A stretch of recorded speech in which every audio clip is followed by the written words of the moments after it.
Sur le plan de Covid, on est sur une phase plutôt calme de l'épidémie.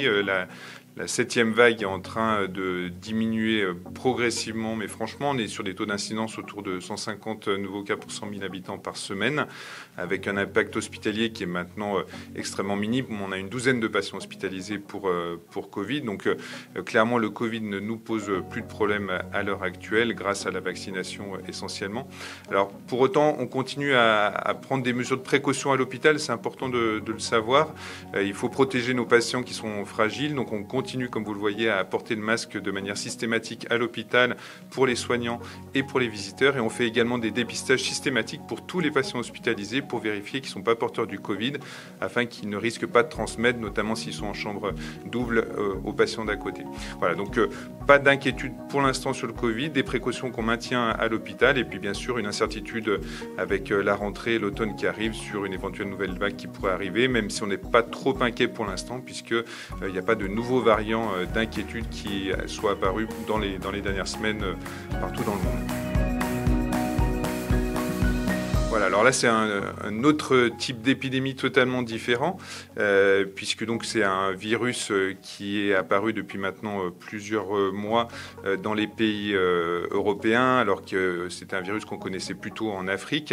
Alors c'est une toute autre ampleur d'épidémie, bien plus petite, puisque là actuellement c'est à peu près 3000 cas qui ont été recensés en France. En Savoie, on a eu 5 patients touchés. C'est pas une maladie grave au sens où elle ne tue pas ou de manière exceptionnelle. Par contre, c'est une maladie qui est gênante puisqu'elle entraîne des lésions un peu comme la varicelle qui peuvent être très douloureuses. Et actuellement, elle se comporte un peu comme une maladie sexuellement transmissible. Elle touche essentiellement en fait des hommes qui ont des relations sexuelles avec des hommes. C'est 99% des cas.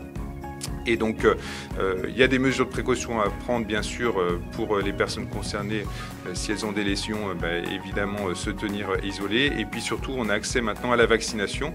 Alors, soit pour les gens qui ont été en contact avec quelqu'un qui avait la variole du singe, soit en préventif pour les personnes les plus à risque, donc qui ont notamment plusieurs partenaires sexuels. Donc, il est possible de se faire vacciner sur Chambéry.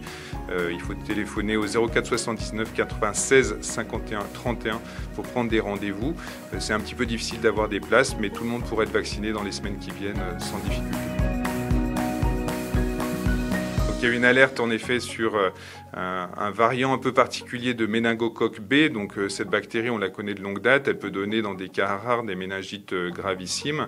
Et on a en effet eu une dizaine de cas en Auvergne-Rhône-Alpes depuis le début de l'année, lié à ce variant, avec quelques décès chez les gens jeunes. Et donc c'est la raison pour laquelle les autorités de santé ont proposé de mettre en place une vaccination préventive, donc pour la population cible. Donc c'est des personnes entre 16 ans et 24 ans qui ont dû recevoir d'ailleurs un courrier de l'ARS leur proposant de se faire vacciner contre ce méningocoque B.